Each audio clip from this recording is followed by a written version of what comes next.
Well. Clemson Tiger fans, college football fans, welcome back to another episode of Clemson Postgame Live right here on Clemson at the Voice of College Football. I am, as always, your host, Tiger Paul Craven. Got Jordan Bowman joining me in a moment. It was a tough loss, I'm not going to lie. Definitely was not the performance that any of us, I think, were expecting as Clemson fans.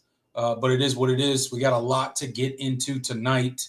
A lot of bad and some good as well. But overall, not a great performance from the Clemson Tigers in the season opener. We drop a fourth game in a row to the SEC. We lose a second consecutive night game at home in the Valley to an SEC team.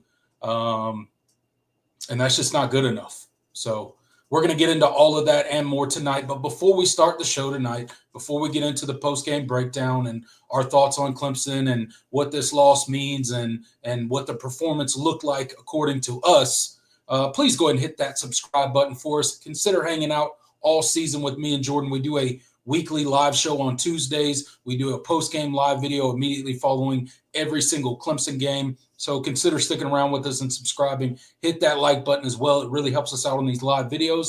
We have channel memberships this year that we are debuting. So if you want to support the show on a monthly basis, we encourage you to become a channel member, get some exclusive content from me and Jordan, and some sessions with us in a little bit of a smaller group. And then we also have the super chat feature available. I know there's going to be a ton of people in here commenting tonight. We are not going to be able to get to even half of them. So if you want your comment and or question read during this live episode, the best way to do that is a super chat, and it helps support what me and Jordan do here on the channel as well. Now that we got all that out of the way, I'm going to bring on my co-host, Jordan Bowman.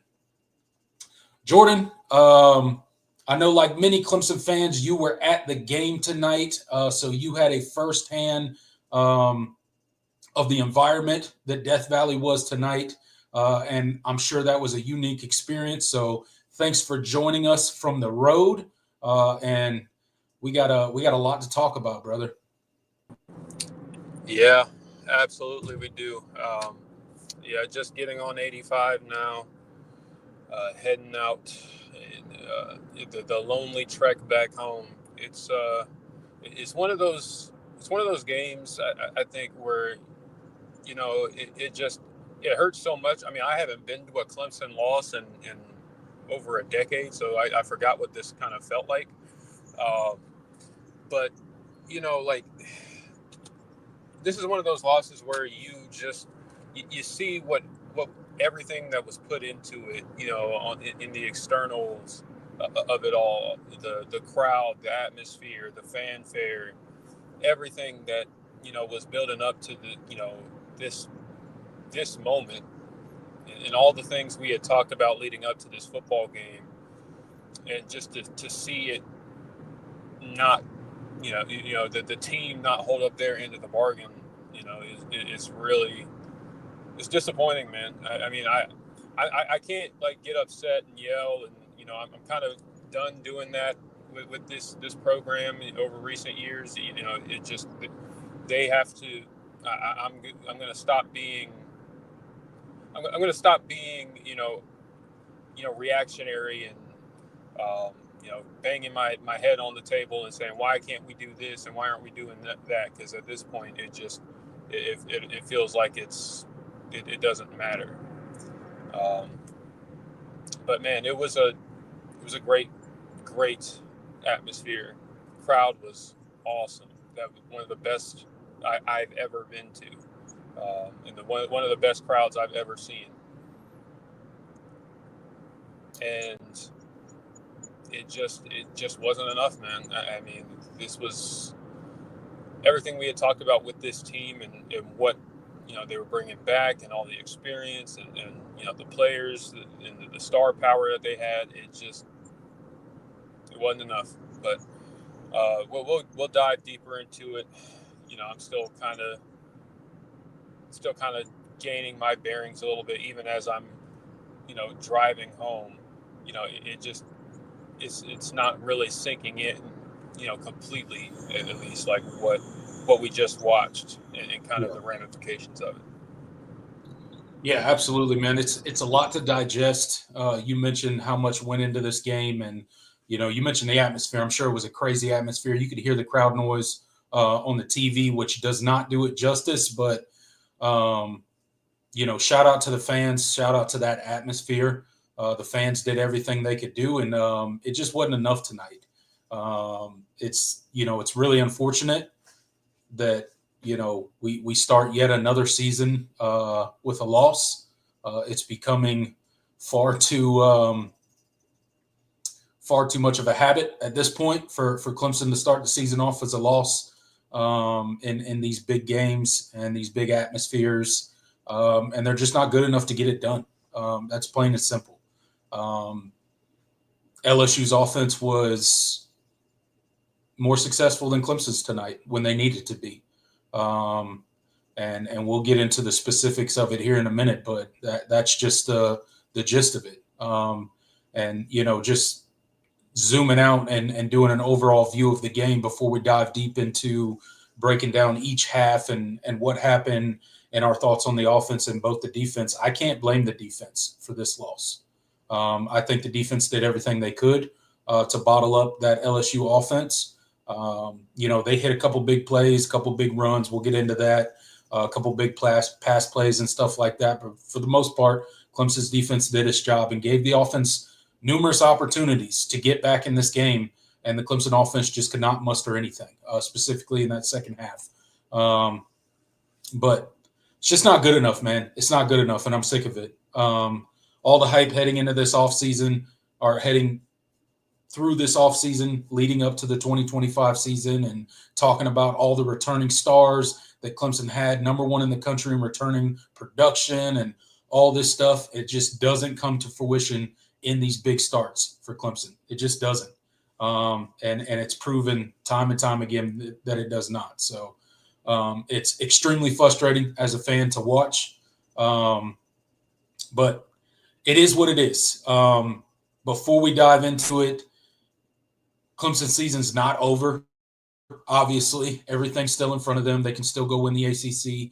They can still get a playoff berth. But like we said coming into this game, like I said coming into this game, Jordan, this was going to be a big point of emphasis for the national media types, the national fan bases on what they thought of Clemson and the atmosphere around them. And it has changed drastically in the past 4 hours. Clemson came in as a top 4 team ranked in the country, and they got their tails beat at home. They didn't get beat bad or anything like that, but they got beat at home. And that is going to take Clemson a notch down in everybody's view. And everybody's when they think about Clemson, they're going to think about that. And all these wins that Clemson may or may not stack up throughout the season, especially in the ACC, nobody's really going to give respect to that.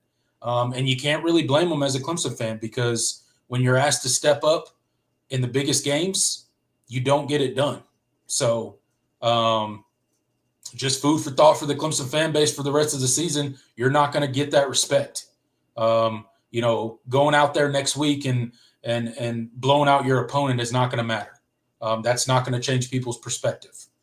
So that's kind of where we're at as a program right now. You've dug yourself a hole in week 1.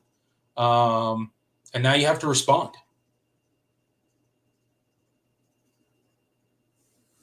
Yeah, absolutely. Like you said, this is and this is something we talked about before the game. Like, this is not a game that's going to ruin your season or make or break your season. But you have to have that perspective. But we did treat it like a must-win just because of just changing the perspective in the national narrative about this program in recent years, and the fact that they have not been able to show up in these big games in the way that they need to, and especially against the SEC. Now, it's not a it's becoming a pattern. It's not a like, oh, okay, it's not like a one-off type of thing. Oh, they just didn't play well that day. It's like no, now we're seeing a trend, and this team in particular, with everything that they brought back and the amass of talent and what you had been building towards for this season, you thought that you had the team that would be able to, match up in these games better than they did. For the offense, I have so many thoughts. They're all jump. I don't even really know who to start with. It was kind of a group effort in terms of just how awful a lot of that was. Listen. We told you guys before the game. We expected LSU's defense to be improved. Like that just was. I liked a lot of the pieces. I thought they were going to be really good. Did not expect them to be as good as they were tonight in game one, with all the new faces and all the new pieces, and especially not having their star transfer safety for the first half of this game. But they were, or at least you made them look that good. I don't know, maybe we'll see. But like Clemson's offensive line, abysmal. This was one of the groups that we expected, and we thought that could potentially be a strength for this team. And they flat out got whooped. Couldn't run the football. Gave up pressures left and right. Couldn't pass off stunts. I don't know what defense they studied. It's like Blake. When you watch film on Blake Baker's defense, like you knew they were going to be hyper aggressive, and you knew they were going to send a lot of pressures. They did not handle it very well. I think I think that falls on Kade too, who definitely did not have a good night. So, like I said, it was a team effort, and it just was not. I think we're gonna spend most of our time talking about them tonight. Yeah, absolutely. We're definitely going to spend a lot of our time there. Before we dive into that, Jordan, got our first super chat of the night. JT Brown, thank you so much for the $5 super chat. He says, Garrett Riley play calling is predictable and unimpressive. I've seen enough. I can't disagree. Garrett Riley has. The offensive game plan tonight. It reminded me a lot of the first half of the Texas game. Yep. It was uninspired and timid, and they just kind of acquiesced to the fact that they weren't going to run the football. And I guess when you see how bad the offensive line was getting whooped up front, you kind of understand why. But at the same time, it just was not. I'll have to go back and when I rewatch this game, that's going to be a miserable experience, and look at how they sequence plays and stuff. But when you go on the other side and then watch Joe Sloan's offense, LSU's offense did not have a banner night tonight. No, but they did do things to at least force the defense to get them into some conflicting situations, and right. They did a lot of misdirection and things like that to mess with the eyes. But the thing that about that is Clemson did that too, with motions and things like that. But the thing is you actually have to run different things out of it. If you're going to run the same thing when you motion and out of a particular formation, and it's the same thing every single time, you don't You don't build on it. You don't hand it off. It's not an option. Like, it's just those types of things. When we talk about sequencing of plays, like when you give a team a look, one play, and then maybe a drive or two later, you give them that same look and then run something different out of it. Like those are the kind of things that LSU did that Clemson did not do. Yeah. And I think that's been the most frustrating thing with Garrett Riley is, just where is that, and where is the commitment to running the football? I mean, we're in year 3 now, and you still haven't seen that dirt raid that they talk about. Unless by dirt raid they mean like the dirt on Kade's jersey. But I guess that must be what they meant the whole time. Yeah, getting your quarterback killed all night. Otherwise, it's just with Garrett Riley at this point, 3 years in, and you've seen him in big game after big game. It's like, where's the creativity in the offense when it's not working, right? When things are not going your way and LSU's getting pressure, like it seems that there was no counter to that tonight. LSU was just pinning their ears back. They knew pretty early on that Clemson was not going to run the ball effectively against them. Garrett Riley kind of gave up on that. And then they just blitzed the heck out of the offensive line and tore Kade Klubnik apart. And there was no answer. There was no creativity. And when you look at LSU's offense tonight, they struggled to move the ball against Clemson's defense. They struggled immensely. Like, LSU did not have this crazy offensive production tonight. But they, like, as you mentioned, they used a lot of misdirection. They used a lot of, different things to try to get Clemson's defense off balance, and it worked just enough to get the win tonight. And that's what you need from your offensive coordinator, and that's what we have not had from Garrett Riley in some of these bigger games. And, something's got to give. We got another super chat here, Jordan. Cheese is nasty. Thank you so much for the $5 super chat. He said, I don't know what the O-line can do when LSU blitzes literally every play. Sometimes blitz all linebackers and a DB. Garrett Riley should have had better plan for that. Yeah, I mean, there are a million different things when you're facing a team that sends a lot of pressures.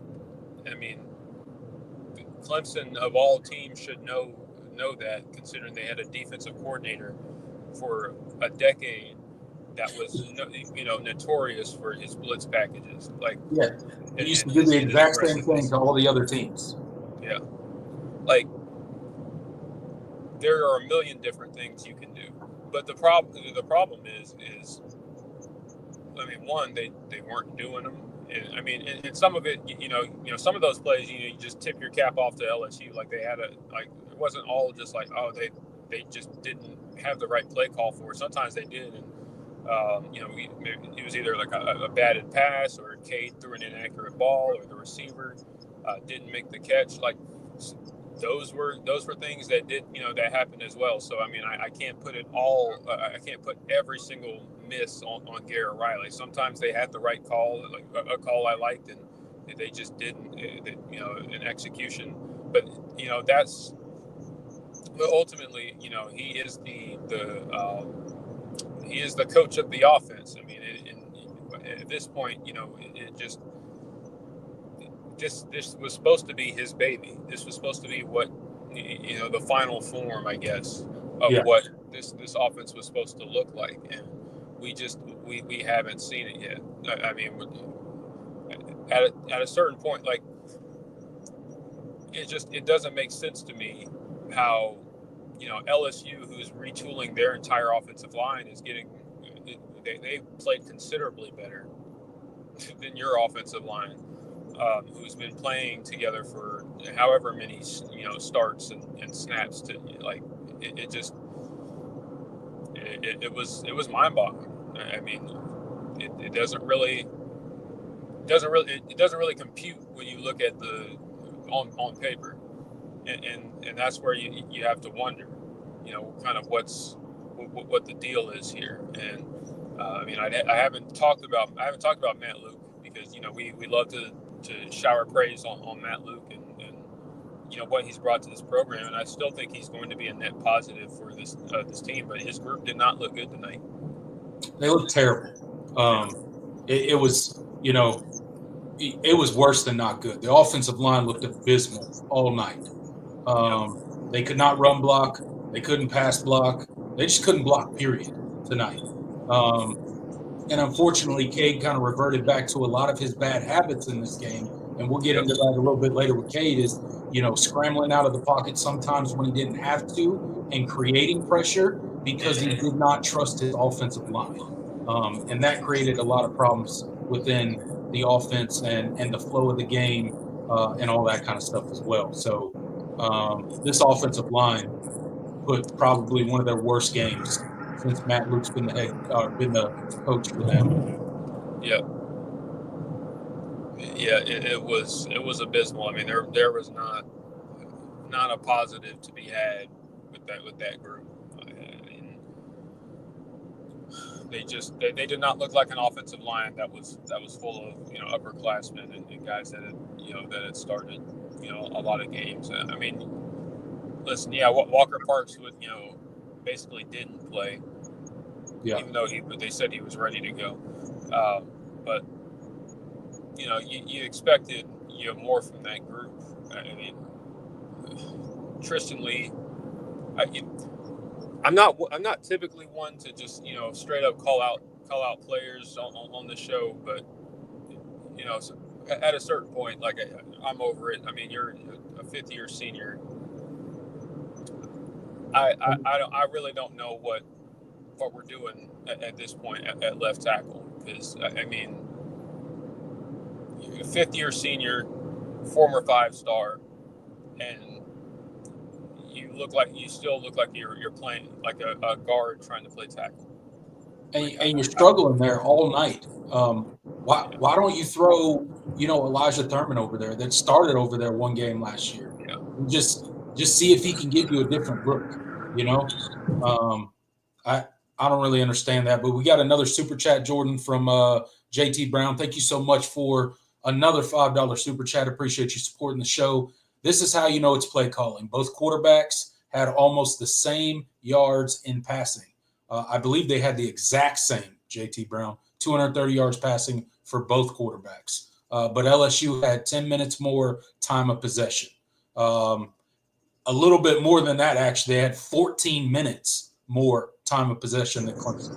But the quarterbacks did have the exact same output as far as passing yards, 230. Because Clemson had far more 3-and-outs. I mean, and even the drives that LSU punted on, they were still getting to midfield. They were still putting together a couple of first downs. Yeah. Like, I don't. Yeah, LSU tonight, Jordan, had 25 first downs. Clemson had 13. Yeah, there you go. So, let's see. Let me give you Garrett Riley's stat line was 28 of 38 for 230 yards, 6.1 yard average, and 1 touchdown. Kade Klubnik was 19 of 38, 230 yards, 6.1 yard average, and 1 interception. So those are your two quarterbacks. Pretty similar. Kade threw a pick. Nussmeier threw a touchdown. So pretty similar performances from those guys. But yeah, the time of possession was a huge gap. The defense was on the field a ton, 14 minutes longer than LSU's defense because Clemson couldn't muster any drives. It tells you right there that LSU had 25 first downs. Clemson had 13. It was just a lack of putting drives together for Clemson.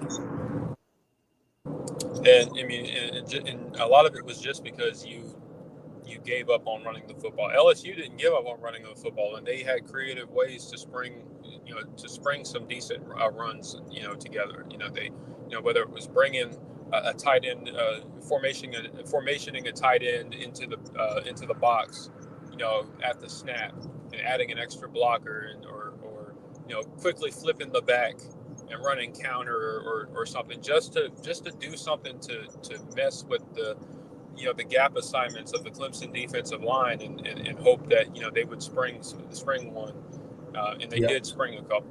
Like that was I mean, like that was good game planning.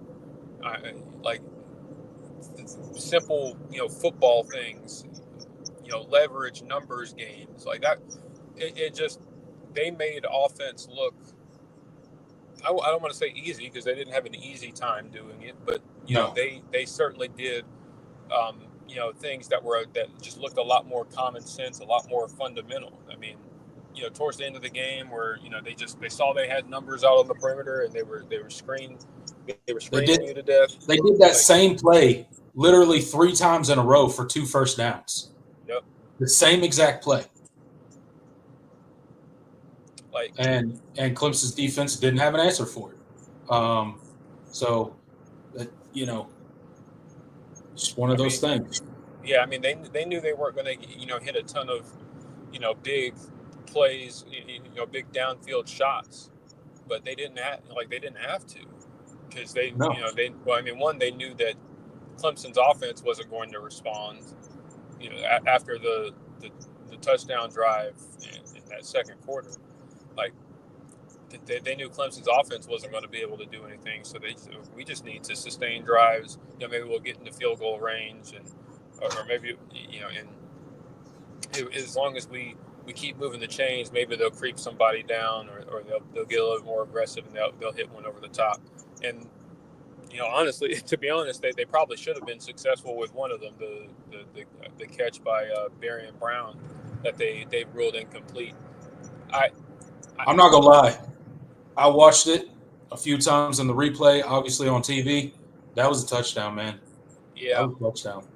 I thought so. I thought so too, based on the jumbotron replay. I don't know what they were talking about. He hit the pylon. He had the ball in his hands. He didn't bobble it until he went out of bounds and hit the ground. To me, that's a touchdown. So, yeah. And then LSU misses that field goal. So, it doesn't make me happy to have to say that, but it was a touchdown. They did get robbed. That was a bad call. We got another super chat. Maryland Monkey, thank you so much for that $2 super chat. Appreciate you supporting the show. He said 39 yards rushing, dirt raid. Garrett has no scheme. It was actually only 31 yards rushing for a whopping, let's see, where are we at? 31 yards, 20 carries for 31 yards, 1.6 yards per rush. That was Clemson's rushing offense tonight. Sick. Piss poor. Terrible. Non-existent. Whatever other word you want to use for that. It was awful. Clemson has no semblance of a running game whatsoever, and it makes everything else in the offense harder when you cannot effectively run the ball.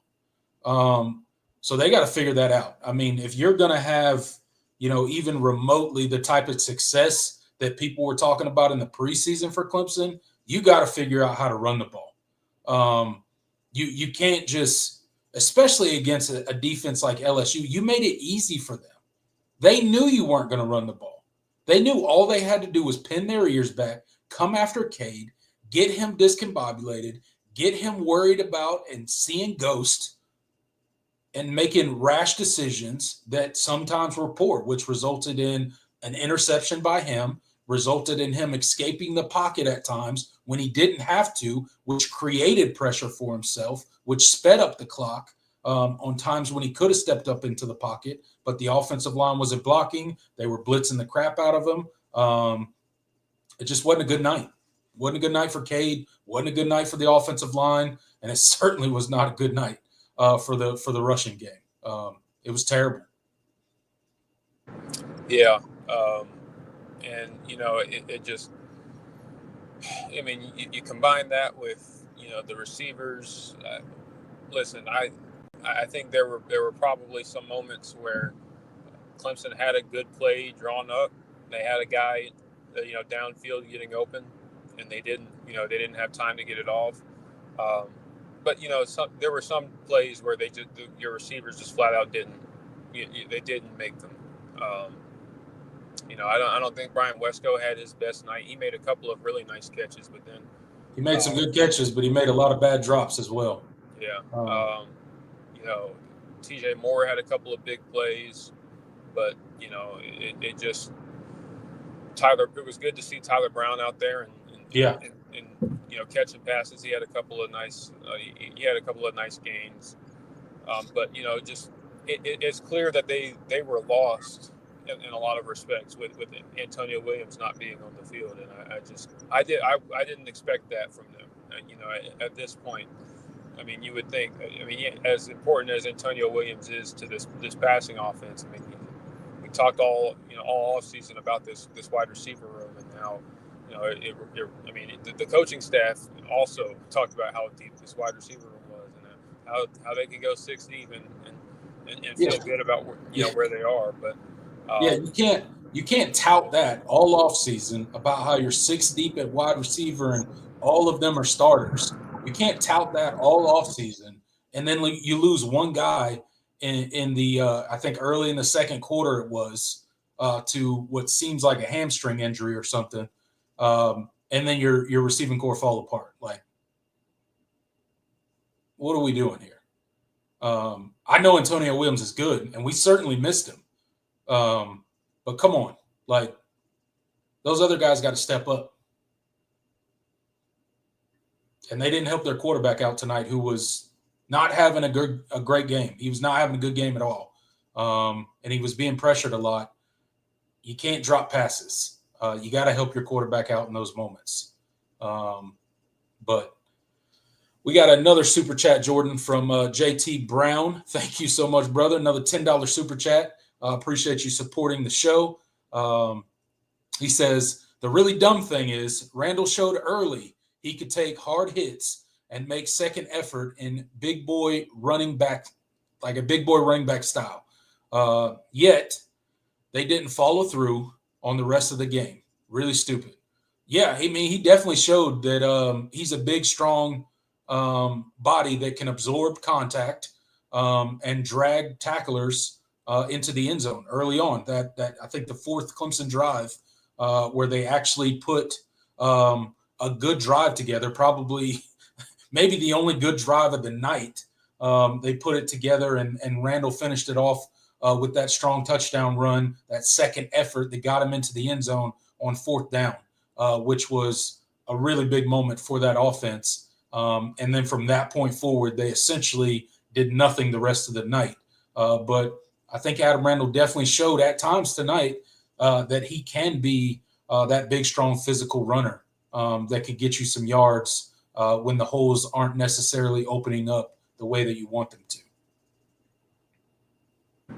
Yeah, I mean, it just seemed like they didn't have much in the way of answers when they weren't, they weren't able to generate much push, and that's that's concerning. I mean, it's a trend now of Garrett Riley offenses of just not being able to be physical, even as much as he touted that's what it's about. The dirt raid is about being physical and up front and being able to win those battles. We have not seen that from him since he's been at Clemson. Really. But what would you say the most impressive rushing performance that a Garrett Riley offense has had here has been maybe Notre Dame a couple of years ago? When they had all those guys out and Phil Moffitt had a big day. We haven't seen anything like that again. And that's that's extremely disconcerting, and it's not something that you feel confident is going to ever get addressed at this point or truly fixed at this point. I mean, what are you going to look like when you play another team that has a defensive line comparable to LSU's? What's going to happen when you play hell, even teams that have worse defensive lines than LSU, but that are still pretty good? What's going to happen there? I mean, you got South Carolina at the end of the season. I'm sure they feel pretty good. They probably feel like they can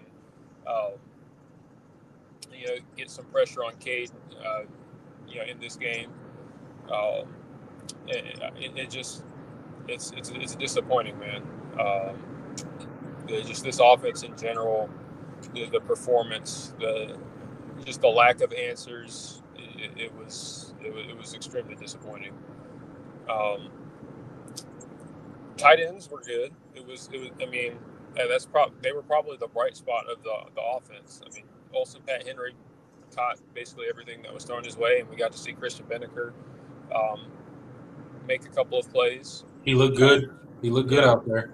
OPH, that catch across the middle where he took that hit and held onto the ball. I think that was the first drive of Clemson outside of out of half. Starting drive of the second half, and that was an amazing catch by him. I was not sure that he was going to hang on to that ball, but he did. So I think the tight ends looked pretty good tonight. Yeah, I would agree. We got to see Josh Sapp. I mean, he got some targets, but they weren't particularly accurate. Yeah, they were about a mile over his head.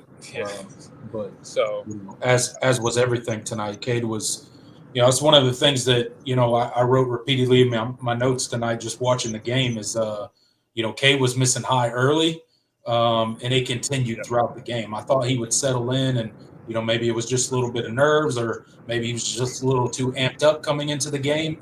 But he did not really ever settle in at all.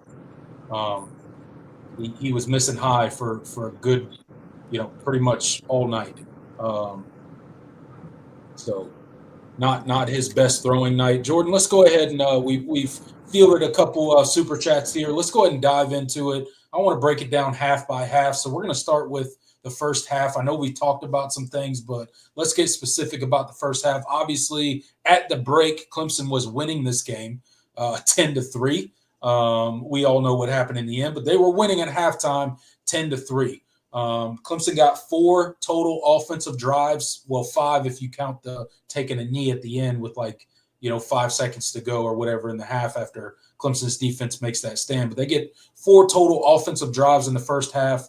That first drive was terrible. It was a 3-and-out, tip pass, like a 2-yard run, and then a sack. Not a great start. Not a great start at all. After LSU kind of drove on their first drive, ultimately having to punt. But they did get some production on their first drive. Clemson goes 3-and-out. Second drive of the game, Clemson's defense goes out there. LSU turns the ball over.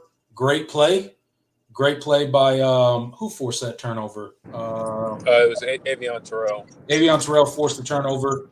On Bower Sharp. Yeah, Avion Terrell forced the turnover. Clemson takes over in plus territory. You got to punch the ball in at that point in time. And that's when I knew. Those 2 drives kind of told me Clemson's offense is going to struggle today. This is going to be one of those games where we're going to have to lean heavy on the defense and hope the offense can come up with enough plays to win this game. Because how you come out of that with only 3 points, that was a win for LSU, really, at that point in time in the game. That was a win for LSU. Clemson could not move the ball. Even in plus territory, could not move the ball. Nolan Hooser goes ahead and knocks through the field goal to make it 3-0. And then LSU takes over. They get on their third drive, Wade Wood has pass interference. But one of the things that I keyed in talking about the defense is they really struggled in the rushing game. Running defense is still a problem for Clemson, I think. And they did a lot better tonight, but they still got gashed far too often tonight. They are improved. I do believe they are improved. But they still got gashed far too often. And then drive 3 for Clemson went a little bit better. But again, offensive line not protecting Kade. We finally got our first down in that third drive of the game. Blake Miller comes with a false start that really, stifled that drive. The one time we saw Gideon Davison in the game, he kind of missed that block. They got that run play blown up. And that drive ends in a punt. And then Clemson's best drive of the night came on the fourth drive right before halftime. And they put together a pretty good drive, ending in that Adam Randall second effort touchdown run on 4th and goal. And that's how the score got 10-3. But your thoughts at halftime, as you were in the stadium, and you saw the first half unfold. It was obviously a defensive battle. Clemson forced a turnover on LSU's second drive. They forced a turnover on LSU's final drive of the half, and Clemson just took a knee on it. But they stood tall. LSU was driving. They were in Clemson territory. They come up with that turnover, and that stopped LSU's hope of getting any points heading into half. So the half ends 10-3. What was the atmosphere in the stadium like, and what were your thoughts on just kind of the performance of the offense and defense overall heading into halftime? Yeah, I mean, on those fourth down stop, on the turnovers, but especially on that fourth down stop, I mean, the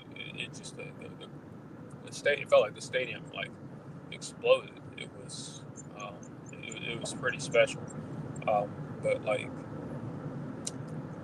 just the first half in general. I mean, I felt like both teams were kind of feeling each other out. I mean, I didn't have too much to say about it. I certainly didn't like the 3 and outs early, and the sacks.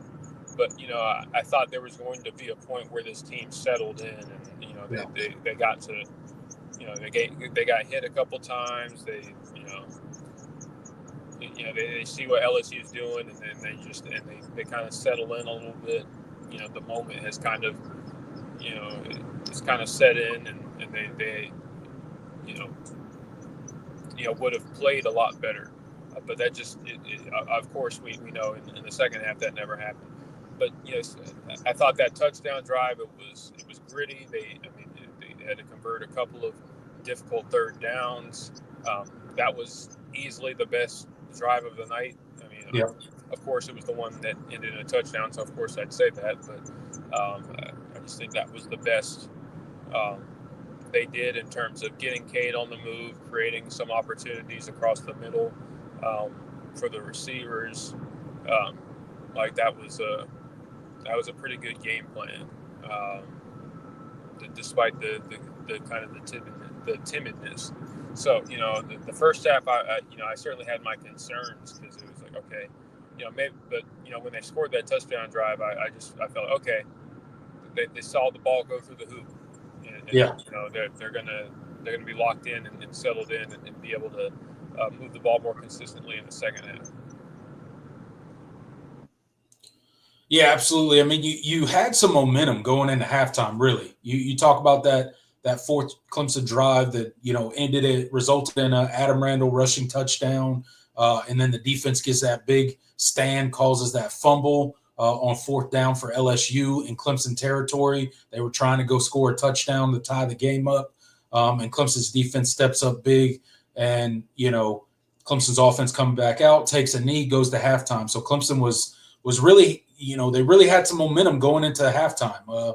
You had your best drive of the game to end the half, and then your defense made a big stand and caused a turnover, and you go into halftime and you're feeling pretty good. You're like, all right, maybe we figured something out in that drive, and we can build on that, and we can make some adjustments and figure out what LSU is doing to limit our offense. And you come out from halftime, and Clemson gets the ball first. And we talked about it, but OPH, Olsen Pat Henry, had that great catch across the middle. Kade threw it way too high, but he made an amazing catch. He got hit. He held on to the ball. And then I can't remember who made another catch over along the sideline, Bryant Wesco, where they originally called it not a catch. That got overruled. And then that result, or that drive kind of fizzles out a little bit. And Nolan Huser misses a field goal that he definitely should have made. But again, the drive kind of fizzled out. He didn't make the field goal. And then LSU in that second half, their offense, they kind of found something early in that second half. That third quarter was probably about as bad as it could be for Clemson, both offensively and really defensively too, because they came out and scored a touchdown, a field goal right off the rip. So that was just they kind of started seeing some things go right. They finally got the lead, and that was it. Once they got the lead, Clemson's offense just could not muster anything else in the second half. Kade Klubnik comes out the very next drive, throws an interception, a 3-and-out, I think, on the 8th drive of the game for Clemson. They punted the ball, and then a turnover on downs. They were in LSU territory, went for it on 4th down, didn't make it. And then they punted the ball on the 10th drive. Clemson's defense goes and gets yet another stop of that LSU offense to give Clemson one last shot in the game in the 4th quarter. Hey, Kade, offense, this is your drive. Go make it happen. You got to go score a touchdown. And they just couldn't make it happen. Clemson's offense just could not find enough plays. The LSU defense, or the LSU pass rush, was relentless all night. It showed up yet again on that final drive for Clemson. Kade Klubnik looked out of sorts sometimes with his decision-making. The pressure was obviously getting to him. And it just, it ends in an incomplete pass on 4th down. After you had a timeout, after you had a chance to talk about it over and over again and find your play, and they just couldn't do it.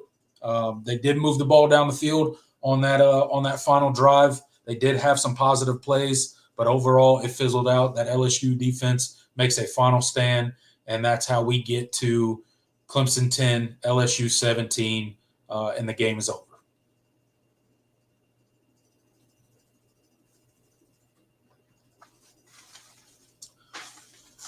So, I mean, I was unmuted. My fault. No, you're good. It was.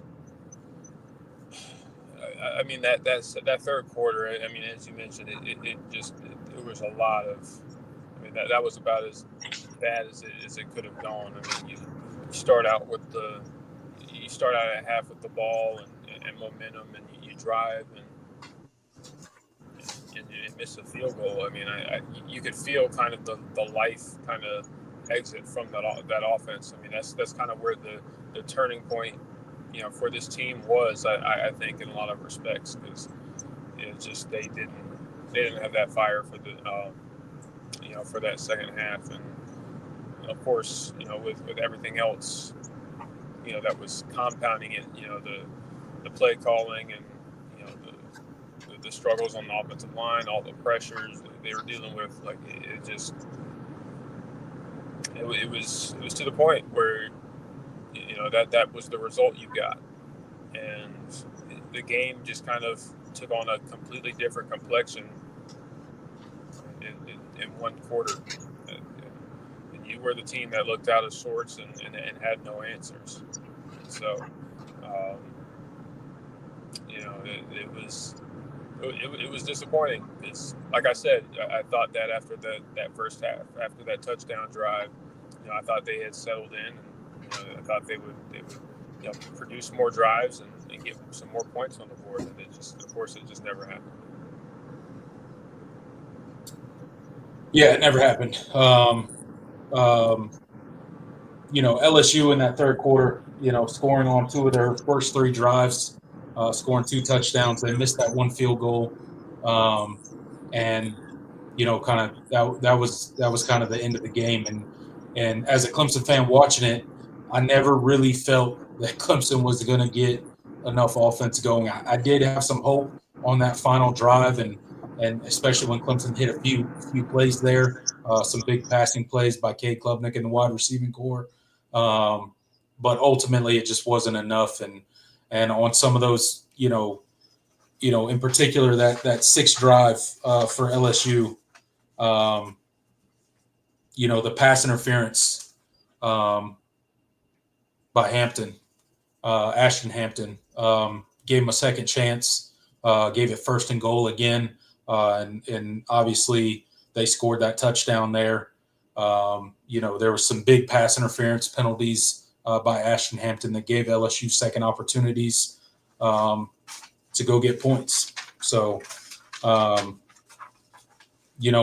at the end of the day, I think Clemson overall defensive-wise, their tackling was better. Now, there were some missed tackles. Wade Woodaz started the game with a missed tackle and had at least another one in the game that I noticed. There was a pretty big missed tackle.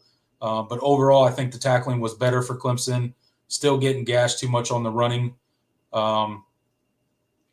game for Clemson defense. You got to clean some of that up. But again, like me and you said earlier, Jordan, if you hold LSU's offense to 17 points, you got to win that game. Your offense has to go out there and produce more than 17 points. When you hold an offense that is, as explosive as we think LSU's offense is going to be this year, when you're able to hold them to 17 points, you got to win that game, especially when you're at home, especially when you're in Death Valley, especially when it's a night game, and you have the atmosphere around you that you had.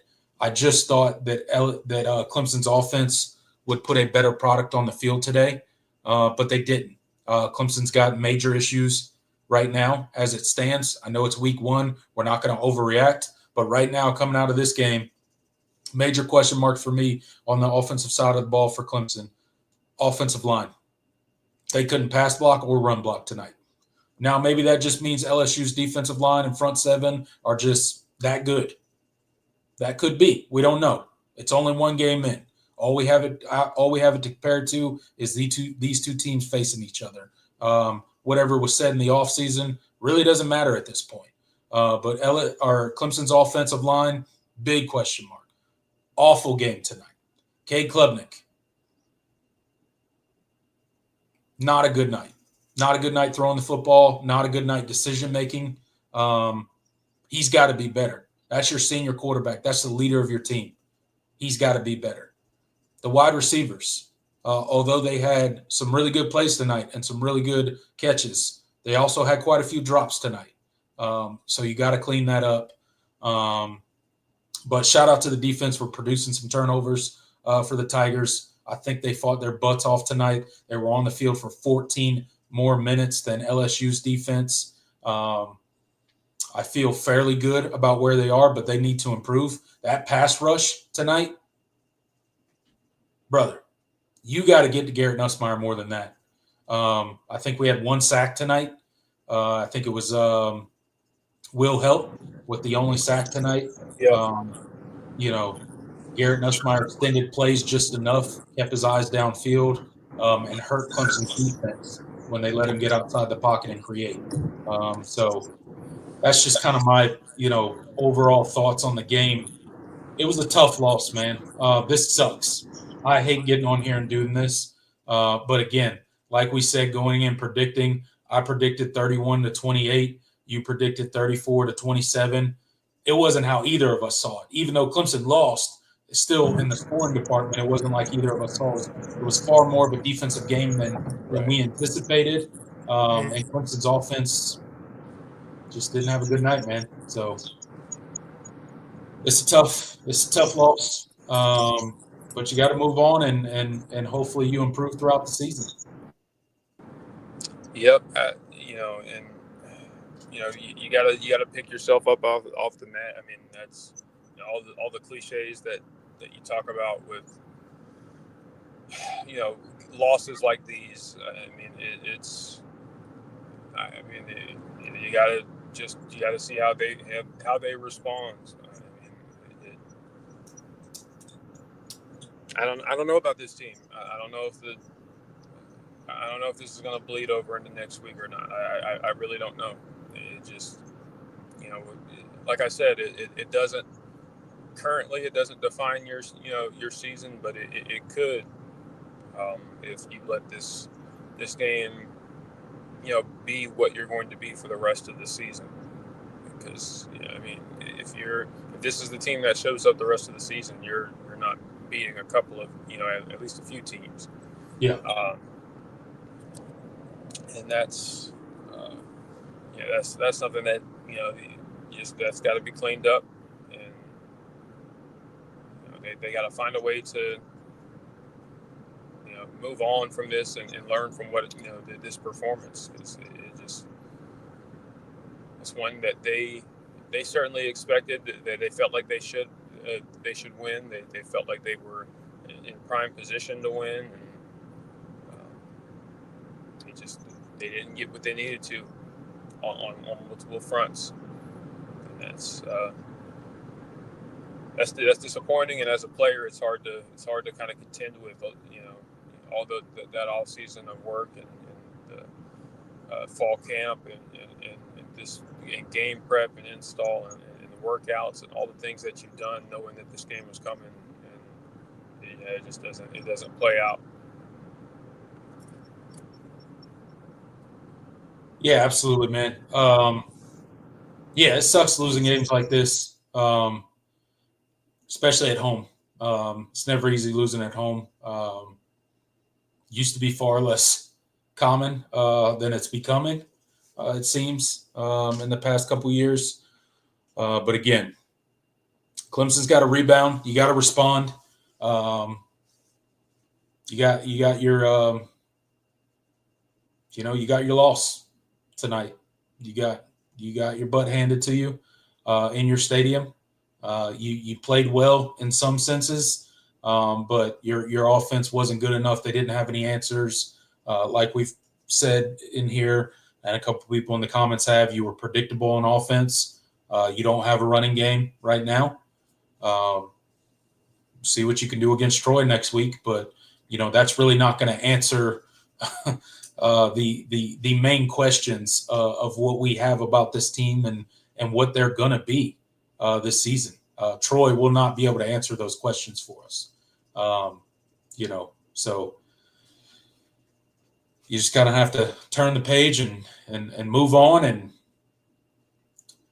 congratulations to LSU on your win. You're still not Death Valley. I see everybody in the comment section. I see you LSU fans in here. Appreciate you guys being on the channel. Appreciate you guys getting in the live chat. Welcome you all here. Welcome all the trash talk. But you're still not Death Valley. It doesn't matter. You can beat Clemson, 100-0. You can beat us for every time from now until the end of time, every time we play.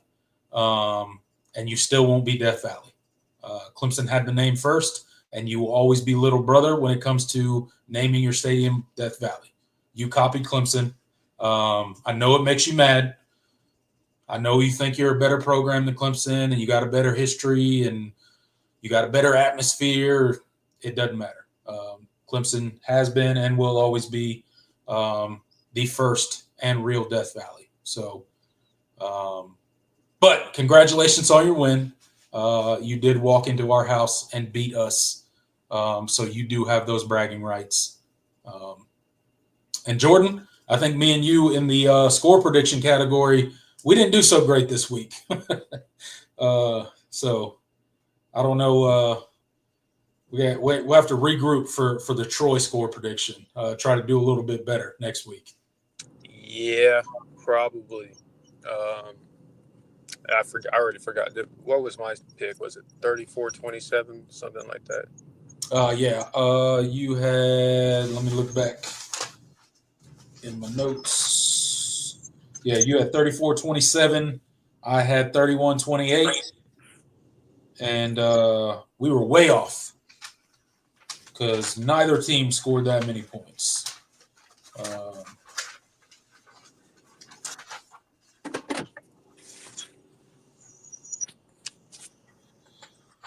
Yikes. So, I mean, I guess we didn't give either team's defense enough credit. But clearly not. We certainly undersold what the defenses would be in this game. But, Clemson finishes the game with 261 total yards. LSU finishes the game with 354 total yards. We won the turnover battle, but that did not matter. Clemson goes down in the Valley yet again. We are now on a 4-game losing streak to the SEC, Jordan. and I think a 3-game opener losing streak. Is that correct? Yep. Man, we're going to be LSU before long. Good Lord, we're down bad. Maybe we can win the opener next year. I don't know. We'll have to see. Yeah. We'll see. All right. That return trip's going to be fun. You got anything left to add, Jordan? No, I mean, I'm a little sleepy, so I'm probably a little loopy at this point. But to kind of wrap it up, I mean, this is the result that you didn't want. I mean, you technically can afford to have, but it just for all the narratives, for all the optics, like this was a game that you felt like you had to win, and you didn't, and you got. And especially it did not look the way that, like, if Clemson was going to lose this game, this was not. I did not expect the offense to look this completely inept. I thought, okay, the offense they'll get some points, but maybe the defense hasn't improved to the point where I feel good about them getting stops, and and LSU puts up points. But to get the performance you did from the defense, I mean, you feel like you should have. I mean, if a team scores 17 points and you're at home, the opposing team scores 17 points and you're at home, I mean, you expect to win that game. I think you should expect to win that game. But they looked like the team that had all the returning talent on defense, and you look like the team with the new look offensive line, and replacing a bunch of starters, and that's the disappointing part. It's like it looked like the roles were reversed in a lot of respects. Like if this game was 17-10 in favor of Clemson, and LSU was the one that that couldn't run the football, and they were getting a lot of pressure, like that would have surprised that wouldn't have surprised me at all. But it just the roles were reversed. You looked like the team that didn't that wasn't that had more unknowns. I guess maybe now that's true. Yeah. All right, let's field a couple questions, Jordan, and then let's get out of here. It's getting late. It's after 1 a.m. already. I know you're tired. You've been at the game all day. So we'll field a couple questions here, and then we'll go ahead and get out of here. How's that sound? Sounds good. All right, another super chat here. IDK James, thank you so much for supporting the show. Thank you for the $5 super chat. He said, I thought we were back when we were before. Our defense showed and the offense didn't. I don't think this was a had-to-win game. South Carolina is, though, and Louisville is. I agree. You definitely have to win those two games. No doubt about that. Especially got some payback for Louisville that needs to happen, and South Carolina both. So I agree with that. This wasn't a must-win game, but it still sucks. It hurts. It's not good for the perception of the program. It's not good for the perception of Clemson. But everything's still in front of Clemson, and you just got to go out there, put this behind you. It was a very bad first game. It was a poor showing from the offense, a better showing from the defense. You just got to move forward. Go beat Troy next week. And then you got another big game coming up in week number 3 against Georgia Tech. So you can't dwell on this loss. Let it sting now, and then turn the page because they still got everything to play for this season. And we'll see if they can right the ship here, if you will. Yeah, absolutely. Cheese is nasty with the $5 super chat. Thank you so much for supporting the show. We haven't been the same since Jeff Scott and our old D-line coach left, to be honest.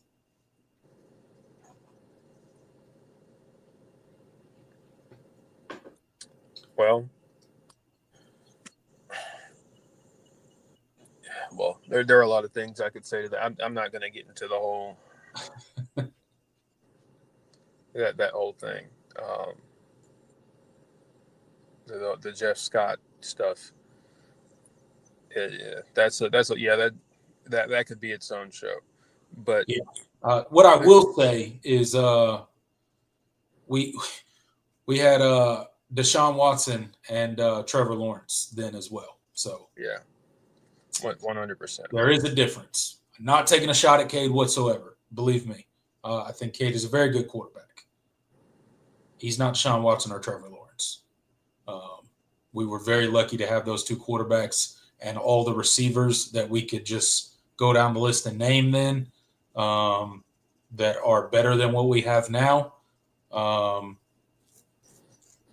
we could also name those defensive linemen that we had that were better than we have now. But I get the sentiment. I do get the sentiment. Yeah. IDK James with another $5 super chat. Thank you so much for joining or for supporting the show, I should say. It's fairly early up here in Alaska. LOL. I don't think we suffered. Georgia Tech will be a trap. Okay.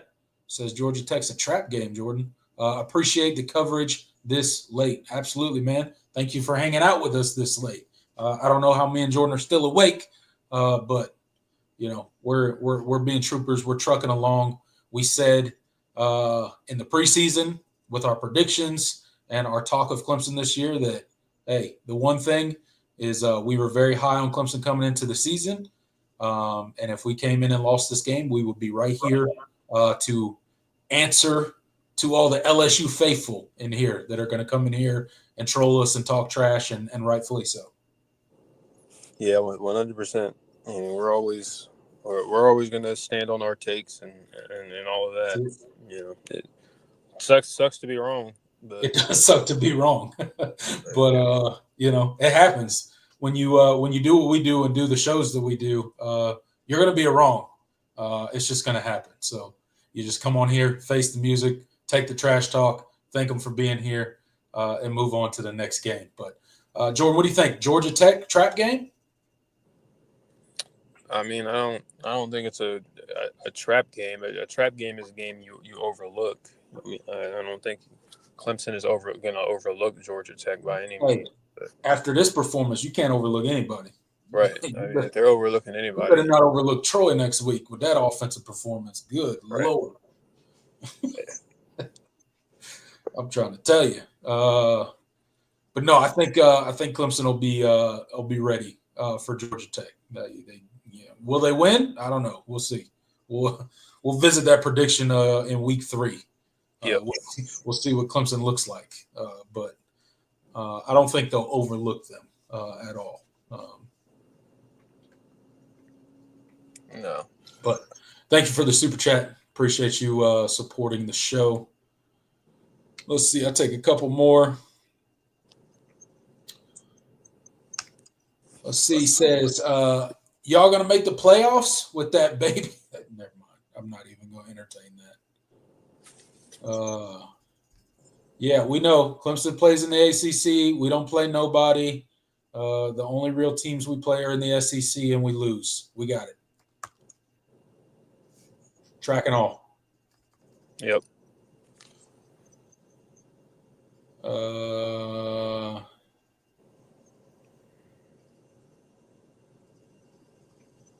Spaceman. Kade going to put up 60 on Troy, and you will all foolishly believe that he is back. Back to what? Would be my question. Yeah. I don't know what that means. Back to what? Yeah, it certainly won't be. It won't be because we said it on our show. If Clemson puts up 60 on Troy, then I don't care what Clemson puts up on Troy. I really don't. I don't think it'll matter. They could win 100-0, and I don't think it would prove that their offense is anything. So I mean, maybe there's some out there that will, but you ain't going to find that on this show. I can promise you that. TMB says, much respect, guys. Tiger fan here. That was a preview playoff game.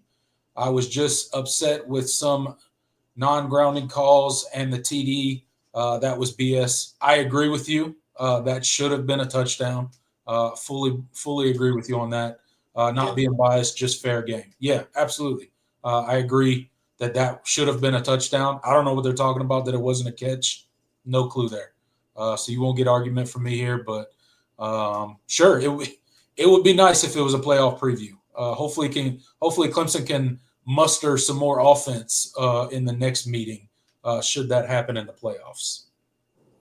But congratulations on your win, and good luck the rest of the season. Yeah, Clemson has scored 2 touchdowns in the last 3 season openers. God dang, that is terrible. That's good and terrible. Gotta love it, man. 11 Charlie Army National Guard. Oh, we got a Mortarman. We got a Mortarman in the chat. Shout out to you. Thank you for the $2 super chat. He says, "Holy ass whipping. Refs tried their best though." I guess so. Maybe they tried their best. Thank you for supporting the show, though.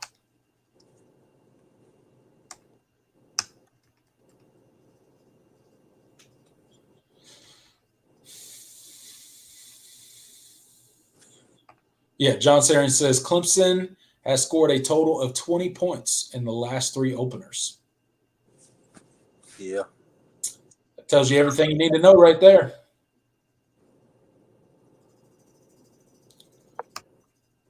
Christian says, what happened to Antonio Williams? I didn't get to see.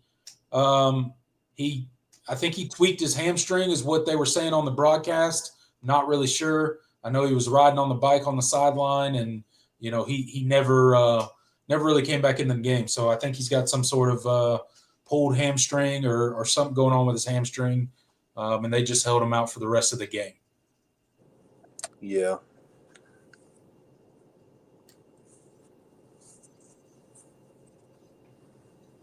So.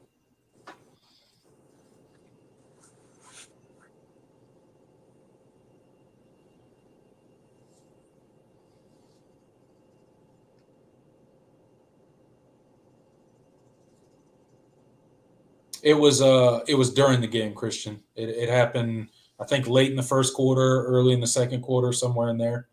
And he went out and never came back in.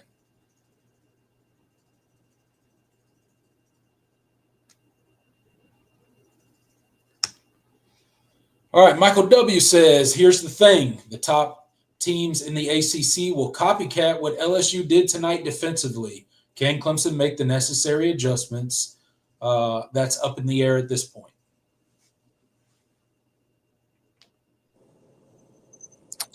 They will certainly try.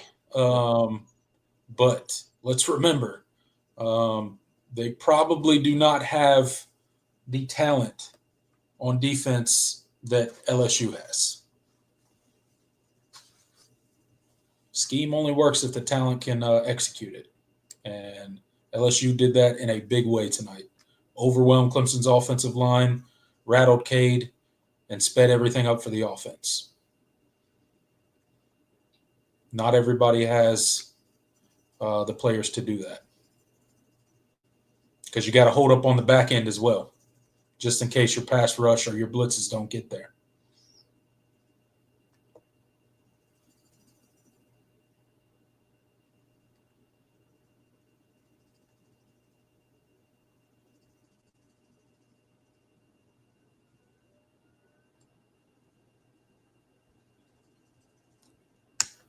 Holden, LSU fan here. He says, hell of a game. I guess Blake Baker proved us Tiger fans right with the defensive hype.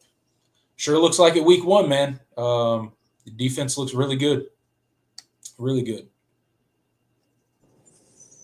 Yeah, I mean, I think the best player on the field tonight was I'd probably say. I mean, Sammy Brown was really good tonight.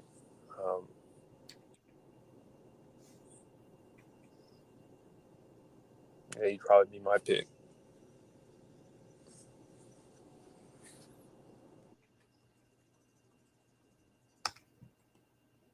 Gordon says Woodaz was terrible. I don't know if he was terrible. He definitely missed some tackles. He needs to clean that up for sure. Had that PI call that wasn't great as well. You can't shove a dude who's going up to catch a ball. And those missed tackles were not great. I did definitely did not like some of his missed tackles tonight. Guys just kind of slinging him off of them. Got to be better at that. But I wouldn't say he played terrible, but it wasn't his best game.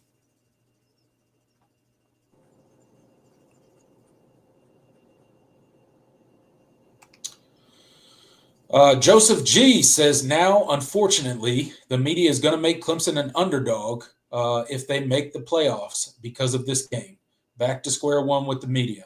Well, luckily, the media has nothing to do with what happens on the field, but I understand what you're saying. It is frustrating that Clemson can't put it together in some of these bigger games. And they keep proving certain narratives when they do that. So,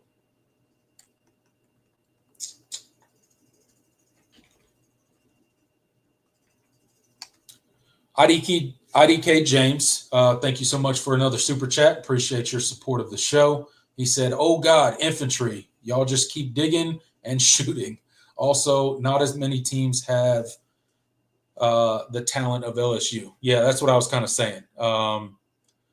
You can look at what LSU did against Clemson, and if you're pick whatever ACC opponent, like we're going to do the exact same schematically to Clemson that LSU did. It doesn't mean you have the athletes to execute that in the same fashion that LSU did. Again, what if you don't get home on your blitz? You're leaving your back end vulnerable. Do you have the type of corners and safeties that can hold up? That's a question. I don't know. Depends on what team you're talking about. So just because one team has a certain amount of success doing a certain scheme does not mean every team from then on can just replicate that with the same amount of success. So we will see what the rest of the season holds for Clemson, but that's one of the better defenses, if not the best defense Clemson will play all season long. So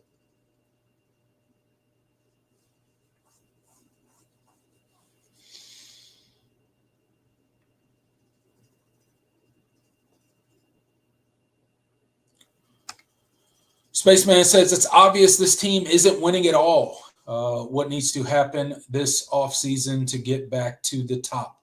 Obviously, drastic changes, but what would they be? What do you think, Jordan?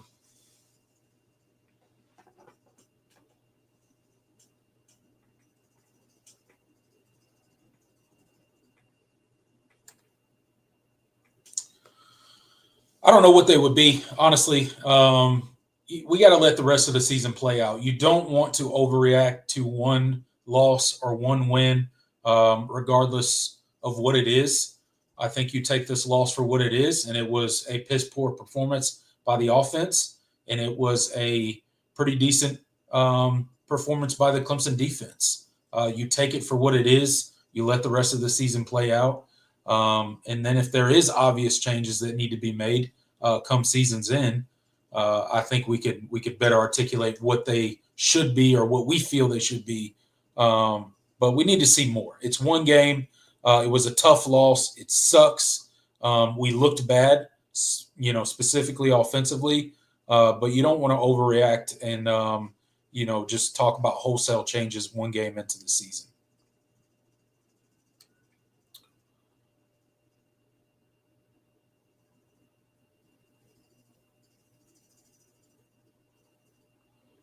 All right, guys. I think that's going to do it for tonight. I appreciate each and every one of you. We got 111 people in the live chat right now. Thank you guys so much for being here. Really do appreciate it.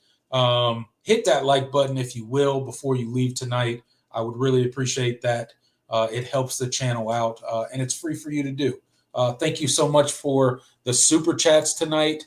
IDK James, 11 Charlie Army. Cheese is Nasty, JT Brown, Mediating Monkey, all of you guys that got in here and super chatted tonight. Appreciate each and every one of you for supporting the show in that way. Me and Jordan will be back here Tuesday night, 7 p.m. for the All-In show to put a finishing bow, if you will, on the LSU game, put it behind us, and then look forward to the Troy matchup and break that down. So hopefully you guys will come hang out with us on Tuesday for our weekly live episode. We'll